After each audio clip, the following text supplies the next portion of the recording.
আসসালামু আলাইকুম। স্বাগতম জানাচ্ছি বিবিসি নিউজ আন্তর্জাতিক সংবাদে। শুরুতেই সংবাদ শিরোনাম, এরপর বিস্তারিত। প্রয়োজনে আবারও ইরানে হামলা করা হবে, হুঁশিয়ারি নেতানিয়াহুর। ইরান যুক্তরাষ্ট্র আলোচনা ভেস্তে যাওয়ার শঙ্কায় বিশ্ববাজারে বাড়ল তেলের দাম। বেলুচিস্তান সীমান্তে তালেবানের 4 ড্রোন ভূপাতিতের দাবি পাকিস্তানের। শক্তিশালী ভূমিকম্পে কাঁপল মেক্সিকো। দর্শক, এতক্ষণ শুনছিলেন সংবাদ শিরোনাম, এখন বিস্তারিত।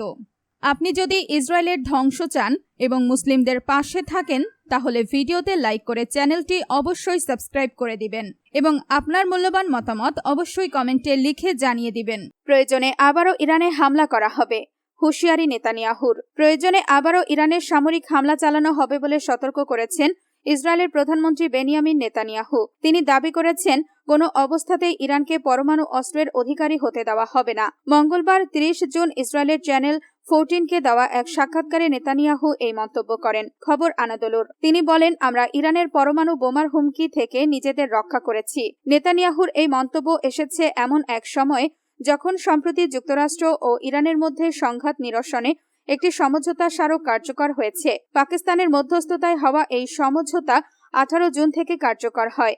এতে ইলেকট্রনিকভাবে স্বাক্ষর করেন ইরানের প্রেসিডেন্ট মাসুদ পেজেশকিয়ান এবং যুক্তরাষ্ট্রের প্রেসিডেন্ট ডোনাল্ড ট্রাম্প। আপনি যদি ইসরায়েলের ধ্বংস চান এবং মুসলিমদের পাশে থাকেন, তাহলে ভিডিওতে লাইক করে চ্যানেলটি অবশ্যই সাবস্ক্রাইব করে দিবেন এবং আপনার মূল্যবান মতামত অবশ্যই কমেন্টে লিখে জানিয়ে দিবেন। ইরান যুক্তরাষ্ট্র আলোচনা ভেস্তে যাওয়ার শঙ্কায় বিশ্ববাজারে বাড়ল তেলের দাম। মধ্যপ্রাচ্যে তেল সরবরাহে অনিশ্চয়তা তৈরি হতে পারে, এমন আশঙ্কায় বুধবার 1 জুলাই আন্তর্জাতিক বাজারে অপরিশোধিত তেলের দাম বেড়েছে।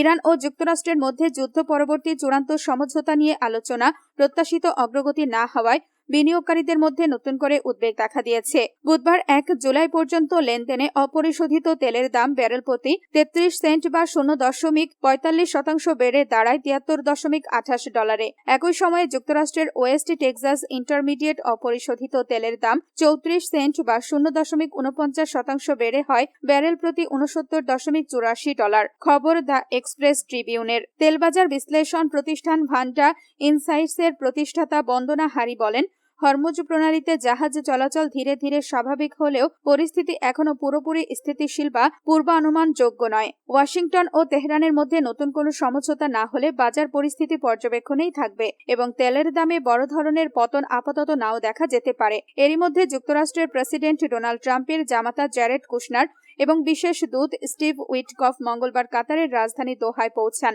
হোয়াইট হাউস একে উচ্চ পর্যায়ের আলোচনা বলে উল্লেখ করলেও ইরান ও কাতার জানিয়েছে, মার্কিন প্রতিনিধি দল সরাসরি ইরানি কর্মকর্তাদের সঙ্গে নয়, বরং মধ্যস্থতাকারীদের সঙ্গে বৈঠক করবেন। কাতারের প্রধানমন্ত্রী শেখ মোহাম্মদ বিন আব্দুর রহমান আল থানিও এসব আলোচনায় অংশ নেন। এদিকে বছরের প্রথম ও দ্বিতীয় প্রান্তিকের মধ্যে অপরিশোধিত তেলের দাম প্রায় $45 কমেছে, যা 2008 সালের বৈশ্বিক আর্থিক সংকটের পর সবচেয়ে বড় ত্রৈমাসিক পতন।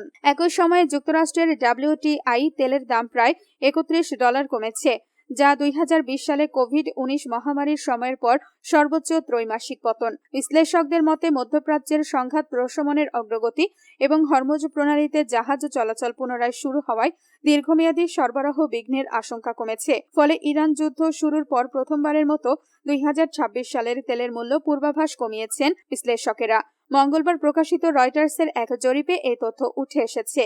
আপনি যদি ইসরায়েলের ধ্বংস চান এবং মুসলিমদের পাশে থাকেন, তাহলে ভিডিওতে লাইক করে চ্যানেলটি অবশ্যই সাবস্ক্রাইব করে দিবেন এবং আপনার মূল্যবান মতামত অবশ্যই কমেন্টে লিখে জানিয়ে দিবেন।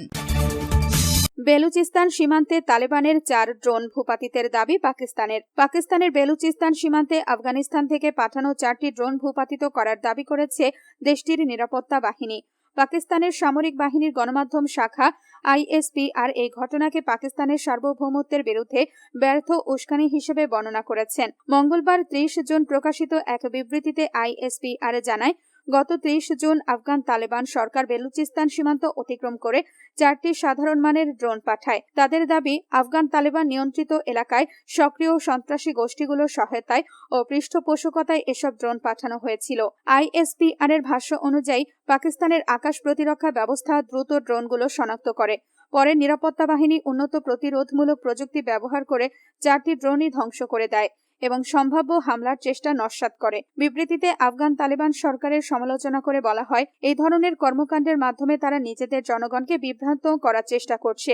আইএসপি আর আফগান তালেবানকে সন্ত্রাসীদের প্রতি পৃষ্ঠপোষকতা বন্ধ করা এবং এমন দায়িত্ব জ্ঞানহীন পদক্ষেপ থেকে বিরত থাকার আহ্বান জানায়। একই সঙ্গে শান্তিপূর্ণ সহাবস্থানের নীতি অনুসরণেরও আহ্বান জানানো হয়। পাকিস্তানের সামরিক বাহিনী আরও সতর্ক করে বলেছেন, দেশের সার্বভৌমত্বের বিরুদ্ধে যে কোনো উস্কানির জবাব অপারেশন গাজাব লিল হক এর আওতায় কার্যকর ও উপযুক্তভাবে দেওয়া হবে। জাতীয় নিরাপত্তার জন্য হুমকি সৃষ্টি করে এমন যে কোনো পদক্ষেপ দ্রুত, কঠোর ও নির্ণায়কভাবে প্রতিহত করা হবে বলেও জানানো হয়। আপনি যদি ইসরায়েলের ধ্বংস চান এবং মুসলিমদের পাশে থাকেন, তাহলে ভিডিওতে লাইক করে চ্যানেলটি অবশ্যই সাবস্ক্রাইব করে দিবেন এবং আপনার মূল্যবান মতামত অবশ্যই কমেন্টে লিখে জানিয়ে দিবেন। শক্তিশালী ভূমিকম্পে কাঁপল মেক্সিকো। শক্তিশালী ভূমিকম্পে কেঁপে উঠল উত্তর আমেরিকার দেশ মেক্সিকো। রিক্টার স্কেলে এই কম্পনের মাত্রা ছিল 6.0। জানা গেছে, ভূমিকম্পটির উৎপত্তি স্থল এল প্রোগ্রেসো থেকে দক্ষিণ দক্ষিণ পশ্চিমে। তাৎক্ষণিকভাবে হতাহত বা বড় ধরনের ক্ষয়ক্ষতির কোনো খবর পাওয়া যায়নি। সংবাদ মাধ্যম টিআরটি ওয়ার্ল্ড বলছে, এল প্রোগ্রেসো থেকে প্রায় 75 কিলোমিটার দক্ষিণ দক্ষিণ পশ্চিমে ভূমিকম্পটির উৎপত্তি স্থল ছিল বলে যুক্তরাষ্ট্রের ভূতাত্ত্বিক জরিপ সংস্থা ইউএসজিএস জানিয়েছে। ইউএসজিএস এর তথ্য অনুযায়ী ভূমিকম্পটি ভূপৃষ্ঠের প্রায় 10 কিলোমিটার গভীরে আঘাত হানে। আপনি যদি ইসরায়েলের ধ্বংস চান এবং মুসলিমদের পাশে থাকেন, তাহলে ভিডিওতে লাইক করে চ্যানেলটি অবশ্যই সাবস্ক্রাইব করে দিবেন এবং আপনার মূল্যবান মতামত অবশ্যই কমেন্টে লিখে জানিয়ে দিবেন।